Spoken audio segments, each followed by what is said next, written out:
Hi guys, welcome to Sloji's YouTube channel. It's your channel. Hi guys, welcome to my channel, my own channel. Okay, I have Amina here. I know you guys are hearing about Amina. This is the Uber driver. This is Mr. Uber. This is the Mr. Uber that I've been talking about. So this is my friend Amina. And hi guys. yeah, she finally agreed to come to this channel. You know, before I've been like catching her on camera and she has been running away from the camera. But now she finally agreed. She said she's shy. That if I upload a video of her, people will see her. My followers, you know, they will see her. So you guys, this is Amina, and she's here. And like I said in my previous video, I said I was going to talk to someone that did her visa interview in Abuja. Okay, so Amina did hers in Abuja, and she's going to share her experience. And okay, so that's enough info. Amina, thank you for coming to the channel. After bullying me, Yeah, you guys might I'm not. finally here. You guys, do I look like a bully? Please, I don't bully people. I'm very nice. I'm very polite. You know. Well, thank you for having me. You're welcome. Thank you for coming. So, this is how you're going to be laughing throughout this video. It's hard for me to concentrate, knowing how unserious we both are. I'm sorry. So, I'm going to ask her some questions about her experience. You know why I said I want to get another experience? Because when I was telling them about my experience in Lagos, and I was talking about how so many people were there and they could hear what we were saying, they were like, no, you guys were allowed to sit, right? Yeah, like Hey. it was. Yeah, you could sit. This is happening. Lagos, they No, have not seats. like you wouldn't sit like to talk to the visa officer, you sit but to you would wait. sit to wait. Yeah. Lagos, they have seen people finish. Abuja, they are treating them like royalty. Anyway, let's just. So tell us, how did your preparation start? What was the process like for you? Okay, so I had initially applied for a U.S. visa in 2017. I applied for a B1, B2. That was a tourist visa, Okay. but I got rejected.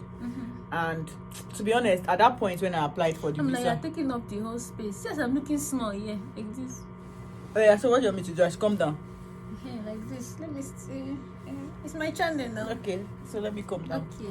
Yeah, so I initially applied for a B1, B2 visa in 2017, but I didn't get the visa. I wasn't granted the visa. To be honest, at that point, me myself, I would have given myself the visa because I was just talking in the rubbish.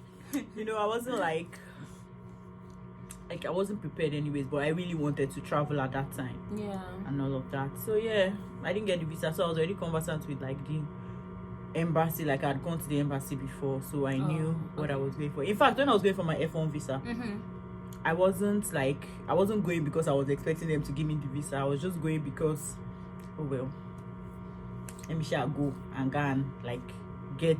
People had already told me like the type of questions that they asked and all of that. So I'm like, let me just go myself and kind of practice for my next interview. So hold on. For context, B1 visa is the visitor's visa. B2 is the dependent of the visitor, right? No, B1, yes. Yeah. Then F1 is the student visa. F2 is the dependent of the F1 visa holder. Yeah, Okay, so yeah. in case you hear these terminologies, so you understand what we mean. Okay, so yeah, that's it now. Yeah, so you went there. Okay. Am I supposed to just continue the story? You can gist us. We like gist on this channel. You guys like gist, right? Ask me questions. That's not why I'm here. Okay, so she wants questions. Anyway, so how many schools did you apply to? To be honest, see, I started my process in October of 2020. Wow. Yeah, like it was. I'd gotten like come to school, come to your masters. My mom especially was pushing me, but I'm just like, I beg. I was working. I felt like I was making money in Nigeria. I felt like I was doing okay, you know. So I'm just like, I beg. I was okay. I was doing well in Nigeria. I wouldn't say I was living below par or anything. I was okay. Yeah. So when the whole NSAS stuff started in October, I think in October of 2020, I'm just like, is this an opportunity for me to just like try, not run per se, like is this an opportunity for me to like even like get do something better for myself, like try and equip myself, because it seems like Nigeria needs people to come and make her better again, you know. So I'm like, okay, this is the time for me to do something different and all of that. So yeah, I applied to University of San Francisco.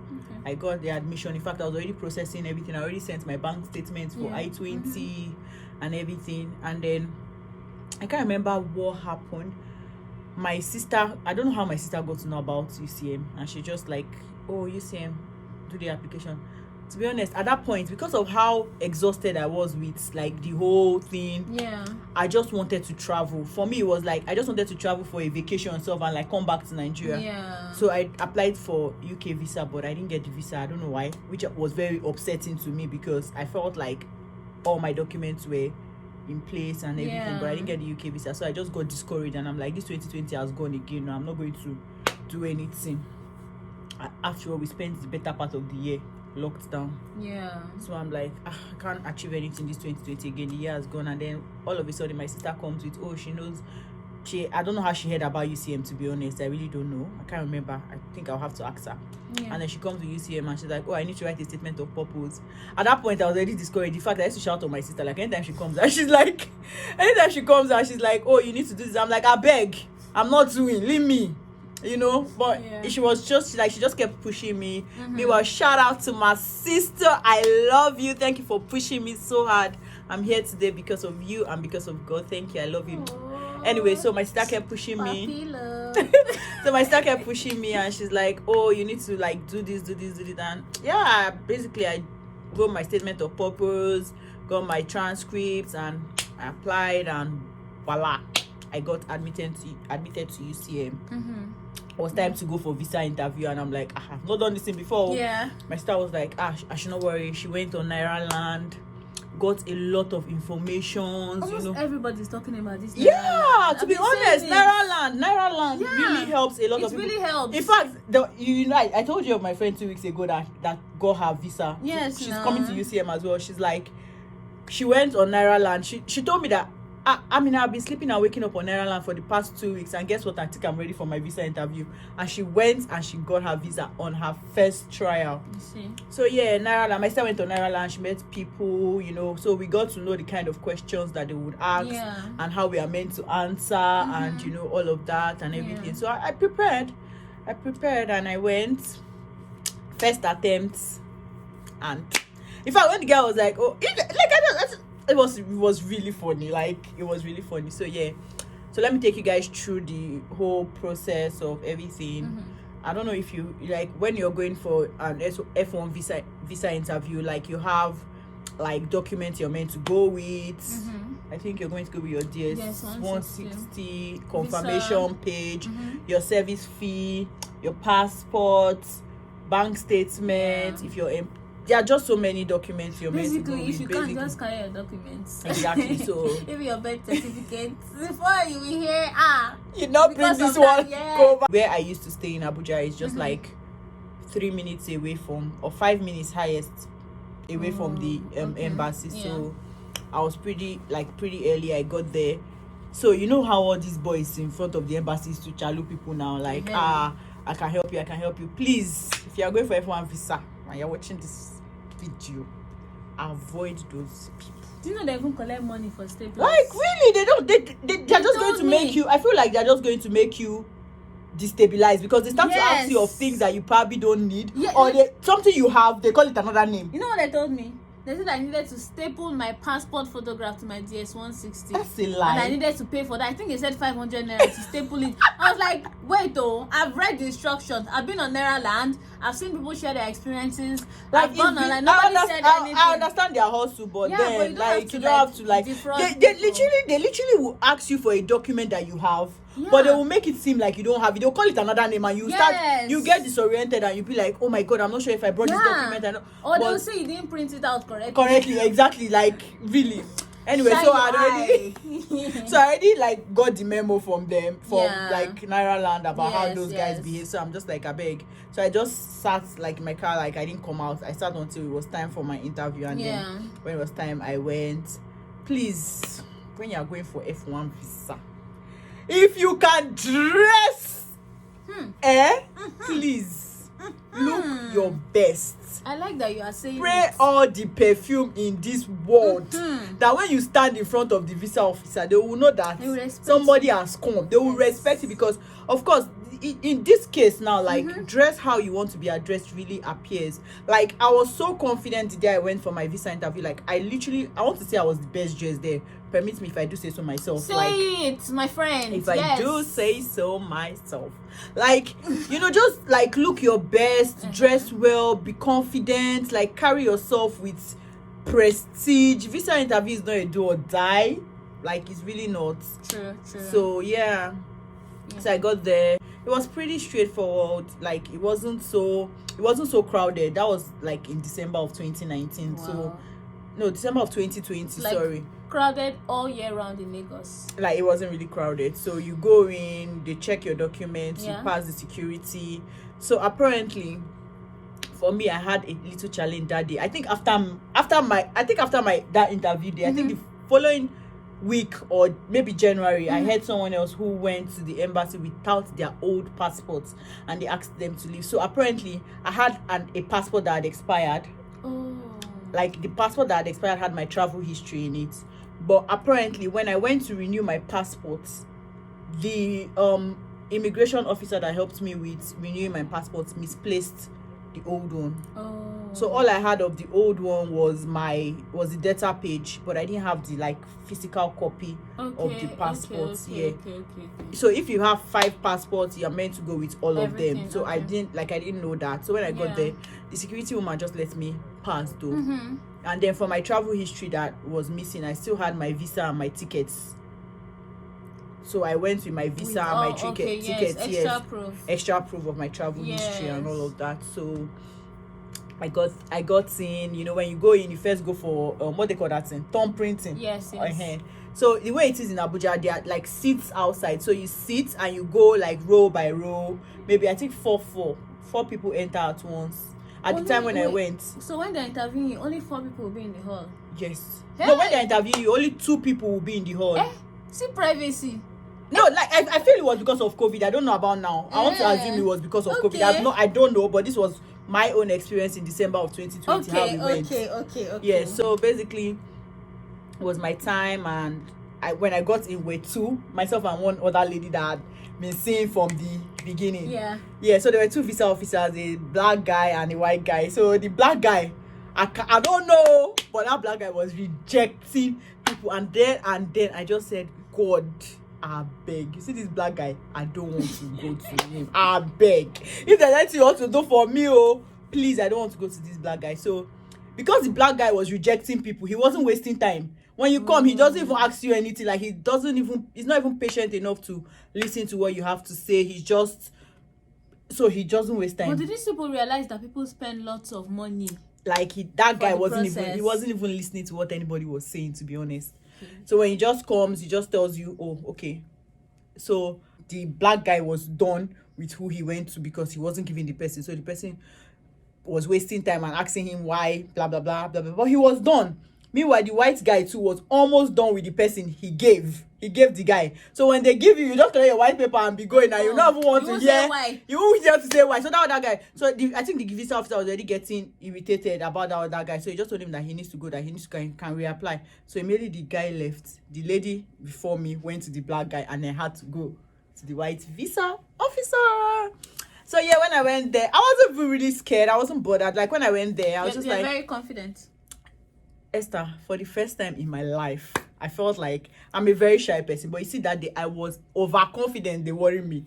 Now, it wasn't like I was overconfident because I felt like I had the best answers, or because, but I just felt like if there's any reason why you're rejecting me, I can't even place my hand on any reason why you. Yeah. The only reason why I felt I probably would have been rejected is if they asked me when I applied for a visa in 2017 and I wasn't given the visa, what happened, or why didn't I get the visa at that time? Okay. I already planned for that question. So when I got there, the guy was like, hi, good morning. I'm like, good morning, compliments of the season. It was already getting to Christmas. It was December 18th, thereabouts, yeah. So I think they're usually in a good mood during festive periods. So I'm like, compliments of the season. And like, same to you. So I see, and it was basically the visa officer who did more of the talking. Like, I see you're going to so and so, and I'm like, yes. And he's like, okay, tell me about your course. And I spoke to him. He's like, okay, who will be sponsoring you? I said my sponsor. And then, okay, I had a sponsor on my I-20 read, like, my family was supporting me with a certain amount of money, and I also had like personal funds. So I told him that my family is supporting me with this, and I have this to cater for my living expense. And then he's like, okay. He's like, what would this degree do for me? And I told him that question.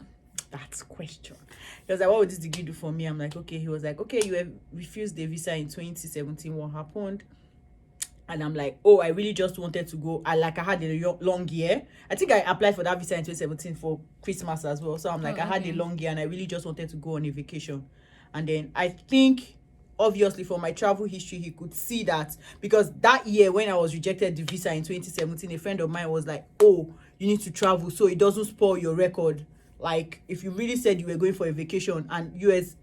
rejected you, U.S. is not the only country you can go on vacation to. Just go somewhere, just travel anywhere. And that was already towards the end of the year. So I didn't even have, like, I couldn't, like, there was no time for me to apply to any other country. So I'm just like, you know what, let me just go to Dubai. Dubai is like the easiest thing. So I went to Dubai. So I think he was saying for my travel history. So when he asked me that question, I was like, I really just wanted to go on a vacation. I came and I was rejected the visa, and I went to the United Arab Emirates for my vacation, and I came back and he's like, oh, okay. I think he cross-checked, he checked, and you know, all of that. He was like, okay, I'll be approving your visa, you can collect your passport, blah blah blah blah blah. I not even hear the rest. People keep I don't carry my white paper and jejely went away. I went back. So it was when I got back into my car, I was not able to, like, so I just sat down in my car for like 10 minutes. And my phone was not with me. I didn't bring my phone. I left my phone at home because I knew I couldn't take my phone inside, and I didn't want to leave my phone in my car. So I'm just like, you know what, let me just leave the phone at home. So I couldn't even, like, call anybody at that time. So I just sat down. I'm like, let me just, like, gauge this moment. Like, let me just take it in. Let me just, you know. And so, nice. That was it. So I have some questions for you. Okay. Did you write any exam? Nope. No GRE, no TOEFL. No. So apparently the course I was applying for, technology, they require GRE, but because of my years of working experience, I had worked for 6 years prior to coming for my master's degree. So, like, the department said they waived it off for me because of my years of working experience. And then for the English exam, Nigeria, our official language is English. So yeah, we passed. I was waived for me. Yeah, great. Did you get a graduate assistantship or any form of scholarship? Before coming, no, definitely not. I didn't get any graduate assistantship. In fact, my entire first semester I didn't work. Like, it was that bad. I didn't work. I was literally just sleeping and waking up. Like, I was just like, you know what? No. It wasn't. I didn't work my first semester. I was just here spending my money.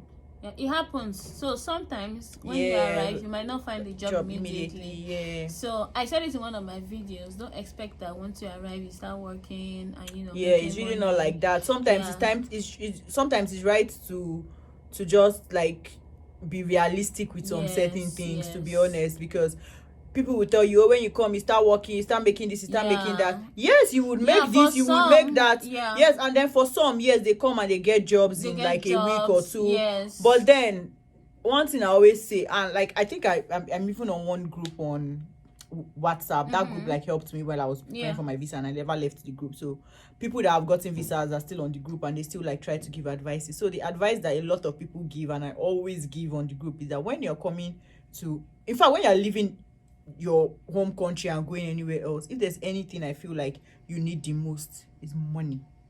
To be honest, don't let anybody deceive you and say, oh, when you get your tickets money, you're good. Because when you come here, you won't pick money on the floor first and foremost, and you need money to be able to settle in. Like, by money, I don't mean you have to have the world, but then you must have, like, enough to be able to settle in, depending actually, I can't speak for other countries, but I can speak for the US. If you're coming to the US, I'd rather you have, like, money to be able to sustain you, help you settle down, help you, you know, just help you for, like, the first month or two, depending on what you what you see and what you and know. in the US, before you start working, you need to get something called the SSN, The social security number. So even if you get a job, you can't start working immediately until you get your SSN. social So security you have to number. book an appointment, go for an interview for that, and then get your number before you can actually start working. Yeah, so you need money. Yeah, you don't start making money immediately. Exactly, you don't start making money immediately. So yeah, that's it. And it's a good opportunity. I would never advise it. Like, I remember when I was coming, I was so worried, I was so scared. There's one of my, like, an elderly friend of mine who, like, I can never forget what she told me when I was coming here. Like, it's always something that rings in my head, and she's always like, a lot of people might tell you you're making a wrong choice, because of course I was doing well in Nigeria. Like, but guess what, guys? I'm earning times 2 of what I was earning in Nigeria as a student. I'm a student. Yeah, but it's the truth. Like, it's the honest truth, to be honest. Like, what I was earning in Nigeria, I'm earning times 2 now, even just as a student worker. As in, I'm not even working full time. I'm just working as a student worker. But in Nigeria, I know what I was earning, and I know what I'm earning now. So yeah, and I know what I was paying for bills in Nigeria, and I know what I'm paying now. It's still a lot better, to be honest. So people will feel like, oh, you don't need to come here. It's for your own good, to be honest. Like, it's just to come and make life better for yourself and your family. For me, that's what it is. It's about coming to make life better for myself and for my family. So if you can do it, I also want to say something. A lot of people start this process and they get discouraged because it's not an easy process, to be honest. It's not easy. The only thing you need is that you have to be determined. If you're not determined, I have a friend who was determined, Esther. In 1 month, he had his I-20. Are you serious? Yes, in a month he got his admission, sent in documents for I-20, got I-20. Yeah. He's processing, like, he's already working on his visa now. So that is somebody who is determined, and he's just like, he has put a timeline for himself. But I know also people that when I came here, they're like, oh, Amina, you've left, scare me the process. What do I need to do? I've told them. For me, it's very easy for me to, whatever information I have, I can share. That's the least thing I can do. I never hold information. If I have any information, I tell you. Like, I'm always there to help. And I know people that have contacted me and have asked me, oh, what did you do? And I've told them, oh, this is what I did. This is what I think you should do first. This is what you should do first. Yeah. It's not me that is even now keeping up with them. How far have you done stage 1, which is try to find school? You know, another thing that is holding people back is that they feel like, oh, it's an expensive process, so why start? And I've made videos on that. Like, I have a playlist called I think it's International Students Visa or something. But I have a playlist, and I've made a video about that before. I spoke about creating shortcuts, how to cut costs, avoid GRE, avoid. There are so many ways. There are so many ways. There's so many ways to cut costs. And I spoke about saving cheap money. Schools, like you can, even if you are saving 10,000 naira every month, because you have to be determined and start doing things bit by bit. Don't think that, oh, you have to do everything at once. Exactly. Like, it's just about a lot. I know I know the kind of DMs and messages Esther gets onto, oh, how did you do this? But a lot of people want to do this, but you will start from, I have like over 70 schools, like list of schools. I think I've sent it to you before. Yes. When you said you were going to talk about schools and so maybe we'll talk about that. So I have like a list of schools that like are affordable and cheap. My friends, I sent it to them, and your own is to just do the research. Which school is, just research which school is taking the course you want to take, what is aligning with what you did in your undergrad or what you are doing now as and don't be daunted by the and it doesn't necessarily have to mean, okay, look, for instance, research is Google search. Like, just go on Google. Like, somebody's phone is ringing. Sorry, guys. Guest Tisalo. So she's back. Oh, that's how some people are so unprofessional. Imagine picking phone calls in this interview.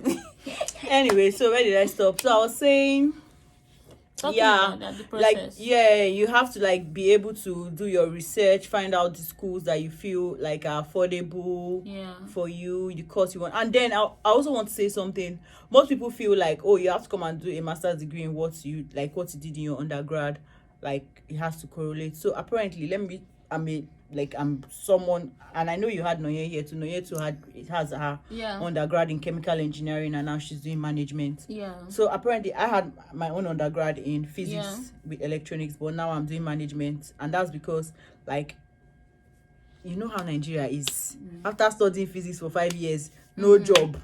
The work I got was management now. Yeah, but the thing is, supply chain, need to be able to support that decision. Like they had work experience in that exactly field. That's so what I'm going to say. So like you can't just switch like that. So I'd worked for 6 years in the management field, and I already had like the experience, so that's why I had to, it was easy for me to just like switch. So it's more like I switched from this to this.